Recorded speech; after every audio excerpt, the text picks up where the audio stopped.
Hello friends, welcome back to your channel Gurukul IAS. UPSC 2024 का prelims का paper हो चुका है और अब मार्केट में आंसर कीज भी आ चुकी हैं।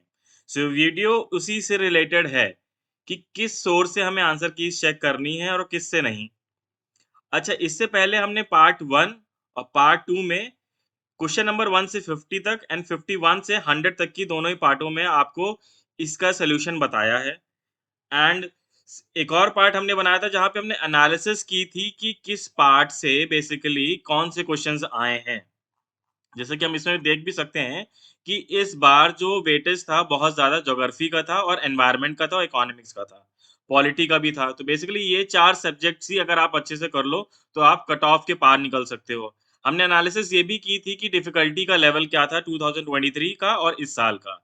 इस साल का पेपर माना जा रहा है कि मॉडरेट लेवल का था और लास्ट ईयर का पेपर डिफिकल्ट था। डिफिकल्ट इसलिए क्योंकि आप देख सकते हो कि 41 क्वेश्चन डिफिकल्ट थे मेरे हिसाब से एंड इस बार केवल 21 है।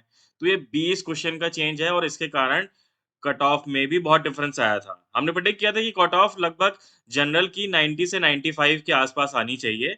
ये आप लास्ट वीडियो में हमारे देख भी सकते हो। हमने बहुत ही अच्छे से एनालिसिस किया है कि किन चीज़ों पे इस बार यूपीएससी ने फोकस किया है। जैसे कि एक चीज़ थी डिफेंस पे और दूसरी चीज़ थी आईआर पे, क्योंकि वर्ल्ड ऑर्डर में बहुत सारे चेंजेस आ रहे हैं, इंस्टेबिलिटी आ गई है दुनिया में और इसके कारण क्या है, ये चीज़ें बहुत ज़्यादा इम्पोर्टेंट हो गई हैं।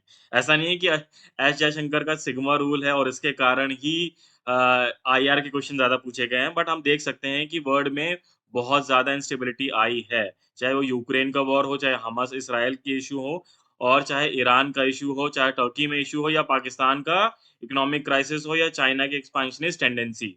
तो यही रीज़न है कि आईआर का इम्पोर्टेंस बढ़ता जा रहा है। उसके अलावा इस वीडियो में हमारा मकसद मेनली ये है कि किस सोर्स से आंसर कीज़ चेक करें। सिंस अभी मार्केट में एक्सप्लेनेशन के साथ कीज़ आ गई, तो आप उसे जाके देख सकते हो। बट अगर हम देखते हैं लास्ट ईयर क्या था, तो आप देख सकते हैं कि जैसे Bajirao is a big coaching and इनके 14 क्वेश्चन का डिफरेंस आता है कि एक्चुअल जो आंसर की यूपीएससी ने दी है और इन्होंने जो दी है। वहीं इनसाइट में 10 का है, नेक्स्ट आईएएस का 10 है। दृष्टि आईएएस जैसी बड़ी कोचिंग में भी 14 क्वेश्चन का डिफरेंस आया है। और आईएएस बाबा निकन ने तो इस बार मैं कहूँगा कि एकदम ही अच्छा परफॉर्मेंस नहीं दिया है, 18 क्वेश्चन का डिफरेंस आया है। तो अब आप देख सकते हो कि इस बार आपको किस सोर्स को ऑप्ट करना है, किसको नहीं। ओनली आईएएस में 10 क्वेश्चन का डिफरेंस है, वही शंकर आईएएस में 11 है, जीएस स्कोर का 16 है।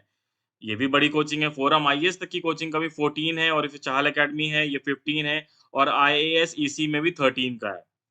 हमने भी आंसर की बनाई थी, तो अगर हम उसमें ड्रॉप वाले क्वेश्चन को हटा देते हैं और एक क्वेश्चन में मुझे थोड़ा-सा डाउट था, जहाँ की मैंने 2 ऑप्शन दिए थे, तो इसके अलावा हमने 9 क्वेश्चन्स हमारे सिर्फ गलत थे।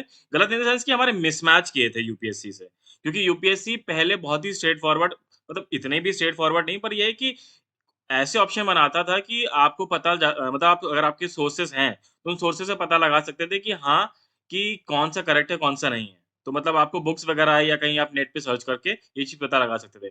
बट पिछले कुछ 3-4 साल से क्वेश्चन्स वो ऐसे दे रहे हैं कि एग्ज़ैक्ट आंसर होता है ना, कि पता लगाना थोड़ा-सा मुश्किल होता है कुछ-कुछ क्वेश्चन में। जैसे कि कुछ फिलॉसफिकल क्वेश्चन उन्होंने कुछ दे दिया, तो आपने या पॉलिटी के ऊपर दे दिया, तो आप सोचो कि लिमिटेड गवर्नमेंट होगा या एब्सोल्यूट होगा या क्या है। तो ऐसे क्वेश्चन में क्या है ना कि यूपीएससी एंड में डिसाइड करती है।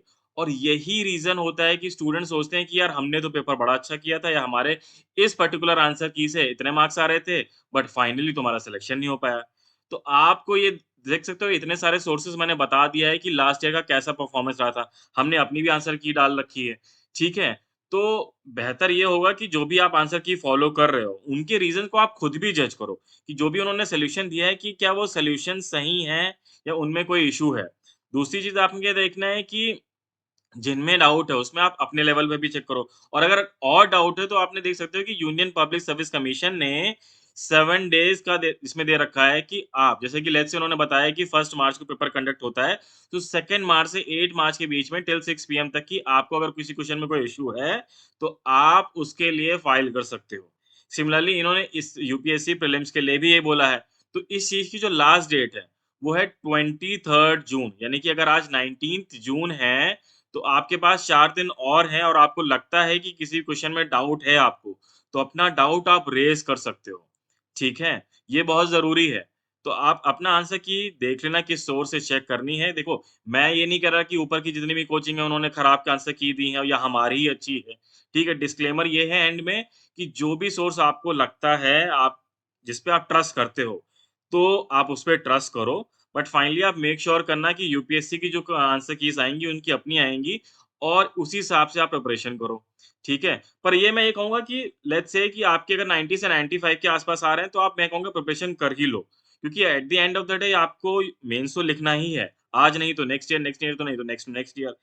दो मेरा विश यही रहेगा कि आप इसी साल लिखो मेंस और अच्छे से लिखो और आप लोग भी बताइएगा कमेंट सेक्शन में कि क्या आप चाहते हो कि मेंस रिलेटेड हम कोई कोर्स लेके आएँ या एसएस रिलेटेड कोई कोर्स लेके आएँ या जीएस से रिलेटेड कोई कोर्स लेके आएँ, जैसे एथिक्स सेक्शन हो गया, उससे आप चाहते हो कि हम केस स्टडीज़ वगैरह आपको कराएँ पर डे, एक केस स्टडी या जैसे कि एनेक्डोट्स कैसे यूज़ करने हैं, क्योंकि अभी क्या है बहुत आउटडेटेड और रिपीटेड चीज़ें यूज़ हो रही हैं। तो वो एग्ज़ामिनर नहीं चाहता कि वो रिपीटेड चीज़ें बार-बार पढ़े।